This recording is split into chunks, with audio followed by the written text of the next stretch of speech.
जय माता दी। बड़ों को मेरा चरण स्पर्श और छोटों को मेरा प्यार। 15 दिसंबर 2020 से खर मास स्टार्ट होने वाला है। खर मास में क्या क्या चीज़ें हमें नहीं करनी चाहिए और क्या क्या चीज़ें करनी चाहिए वो इस वीडियो में मैं आप सभी को बताऊंगी। सबसे पहले तो जानते हैं कि खर मास कैसे शुरू होगा। देखिए 15 दिसंबर की रात को 9:30 से सूर्य का राशि परिवर्तन हो जाएगा। सूर्य धनु राशि में आ जाएंगे, जिस वजह से इसको कहा जाता है खर मास।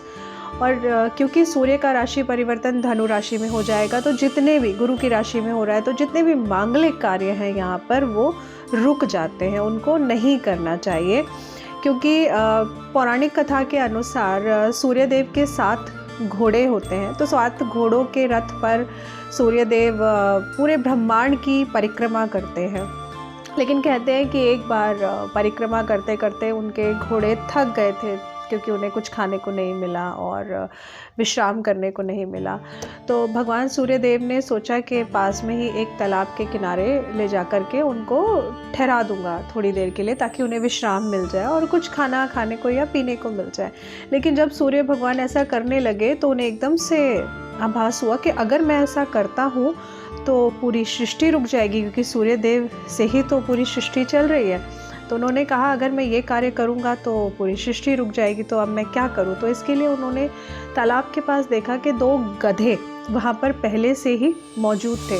तो सूर्यदेव ने एक उपाय सूझा। उन्होंने सोचा कि जो 2 गधे हैं, तो जो घोड़े थक गए हैं, उन थके हुए घोड़ों को वो तालाब के पास बांध देंगे और उसके बदले में उन्होंने गधों को अपने रथ पर बांध लिया। तो घोड़ों की जो गति होती है वो बहुत तेज़ होती है, लेकिन गधों की जो गति होती है वो बिल्कुल घोड़ों से ऑपोजिट होती है। तो इसी वजह से क्योंकि गधों की गति बहुत धीमी होती है, तो यहाँ पर जो भी आप नए काम करते हैं या शुरुआत करते हैं तो उसकी गति में भी देखेंगे कि बहुत देर से और पूरी तरह सफल ना होने वाले कार्य माने जाते हैं। इसलिए कहा जाता है कि खर मास में हमको शुभ काम नहीं करने चाहिए। तो वो कौन कौन से काम हैं? शादी नहीं करनी चाहिए, इंगेजमेंट नहीं करनी चाहिए, बच्चों का मुंडन नहीं कराना चाहिए। अगर आप किसी तीर्थ यात्रा पर पहली बार जा रहे हैं या आपने बोला है, आपका नियम है कि आप साल में वहाँ जाते ही जाते हैं, लेकिन इस 1 महीने में आपको तीर्थ यात्रा पर नहीं जाना चाहिए। और हाँ, अगर आपका मकान का ऑलरेडी काम चल रहा है तो उसको आप कंटिन्यू करा सकते हैं, लेकिन मकान की नींव नहीं रखनी है। मकान का काम स्टार्ट फर्स्ट टाइम अगर करा रहे हैं तो वो नहीं कराना है आपको। इसके अलावा जो नवविवाहित जोड़ा है, लाइक न्यूली मैरिड कपल्स हैं, न्यूली मैरिड ब्राइड हैं, अगर वो अपने ससुराल में हैं तो इस 1 मंथ में उनको अपने ससुराल से मायके नहीं जाना चाहिए। और अगर वो मायके में हैं तो मायके से ससुराल उनको नहीं जाना चाहिए। तो ये 1 महीना आपको नए काम के लिए अवॉइड करना चाहिए, अच्छे काम के लिए।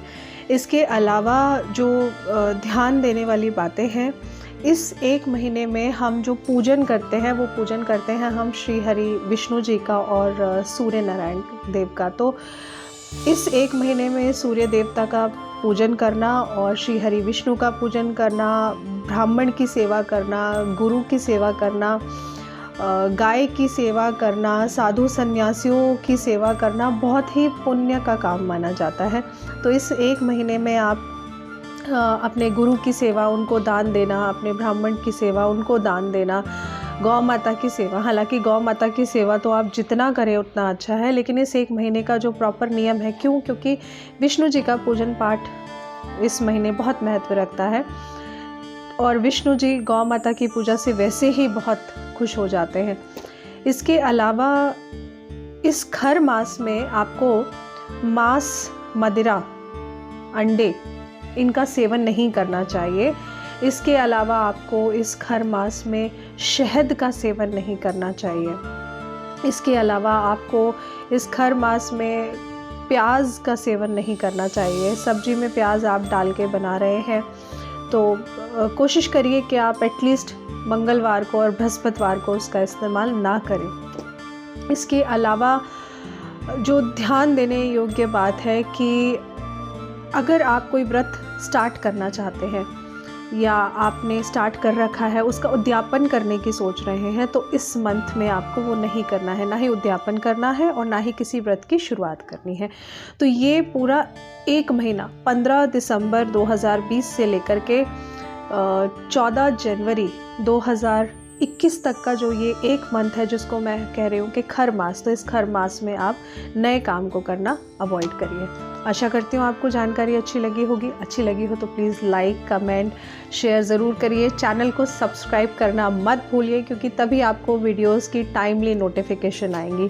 इसके साथ में अब हमारी अगली वीडियोस होंगी 2021 के राशिफल को लेकर, तो उसमें हम जानेंगे कि 2021 किस किस राशि के लिए क्या क्या लेकर आ रहा है। जय माता दी।